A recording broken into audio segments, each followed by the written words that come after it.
இப்படி மோசமான ஆட்சியை பண்ணிக்கிட்டு இருந்த எடப்பாடி அவர்களுக்கு எதிராக ஏனென்றால் அவங்களாம் உத்தமங்க கிடையாது இல்லை.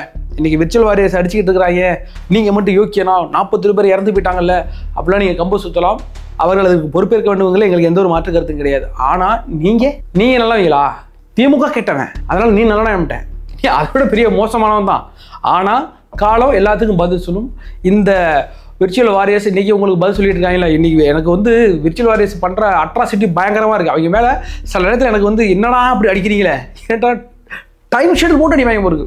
சீமானுக்கு ஒரு டைம் ஒதுக்கிடுவாங்க, திமுகவுக்கு அதெல்லாம் அன்டைம் 24 hours அவங்க கண்டினியூஸ் அடிச்சுட்டு இருப்பாங்க. எப்போல்லாம் நேரம் கிடைக்கிது அப்போல்லாம் உள்ளே வந்து அடிச்சுட்டு இருப்பாங்களே. இப்போ புதுசாக எடப்பாடி பழனிசாமி இன்றைக்கி விஜய் அவர்களை ஒட்டு மொத்தமாக ஒரு பெரிய கூட்டம் சூழ்ந்து இருக்கிறது. எல்லாமே விஜய்க்கு எதிராக நிற்குது. விஜயை ஒட்டு மொத்தமாக காலி பண்ணணும் அப்படிங்கிற மனநிலையில் இன்றைக்கி பெரிய அளவில் பண்ணிட்டு இருக்காங்க. ஆனால் அதுக்கெல்லாம் இந்த டிவிக்கு பயில இருக்காங்கல்ல, அவங்கள தாண்டி நீங்கள் கை வைங்கடா விஜய் மேலே அப்படிங்கிற லெவலில் இறங்கி சம்பவம் பண்ணிகிட்டு இருக்காங்க.